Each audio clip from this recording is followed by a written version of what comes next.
Sir K2 base camp के हवाले से बताएंगे। K2 बेस कैंप का जो ट्रैक है, अगर हम इस्लामाबाद से स्टार्ट करें तो इस्लामाबाद से तकरीबन 18 घंटे लगते हैं गाड़ी पे। 15 से 18 घंटे लगेंगे आपको स्कर्दू के। स्कर्दू से 6 से 8 घंटे का जीप ड्राइव है, और उसके बाद 5 दिन 6 दिन चलेंगे तो फिर आप कनकोडिया पहुंचेंगे। और ये 6 दिन आपके रफ़ एंड टफ़ इन्वायरमेंट में, किसी दिन आपने 6 घंटे चलना है, किसी दिन 8 घंटे चलना है, सम टाइम आपने 10 घंटे चलना है, बीच में एक आध दिन रेस्ट भी आता है। और जब आप कनकोडिया पहुंचेंगे तो this is sort of a cross road. वहाँ से आपका बलतोरो ग्लेशियर एंड होता है, और वहाँ पे एक नया ग्लेशियर स्टार्ट होता है जो लेफ़्ट साइड पे K2 की तरफ जाता है, and that is called Godwin Aston. तो उस ग्लेशियर के ऊपर 2 पीक्स हैं हमारी। एक है ब्रॉड पीक 8035 मीटर की, और एक है K2 8611 मीटर की।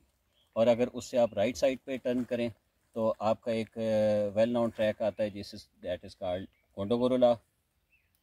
और उसके अलावा उसी अपर बलतोरो ग्लेशियर के ऊपर आपको पाकिस्तान की 2 और अच्छी तकड़ी पीक्स मिलती हैं, कॉल्ड G1 एंड G2।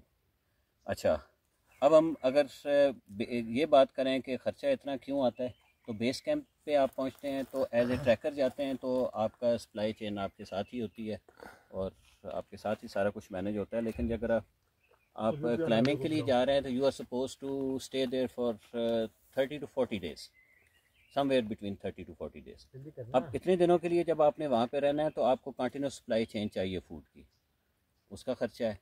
फिर आपका 75 kg का लोड होता है जो पर्सनल आपका लोड है, जो क्योंकि आपने वहाँ पे क्लाइंबिंग पर्पज़ के लिए जाना है तो बहुत कुछ ऐसा सामान होता है जो कि ट्रैकर के काम का नहीं होता है, लेकिन आपने उसको यूज़ करना होता है।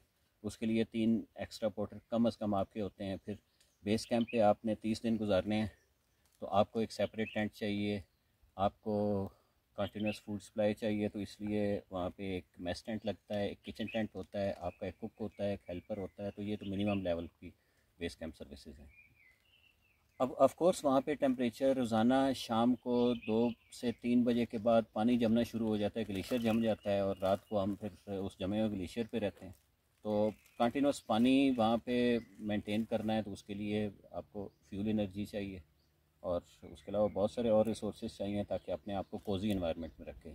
बेस कैंप एक्चुअली आपका एक घर होता है, उस घर में अपने आप को रिलैक्स रखना है, you feel like home, you feel in a comfort zone, so that whenever you go to higher camp and come back you feel relax.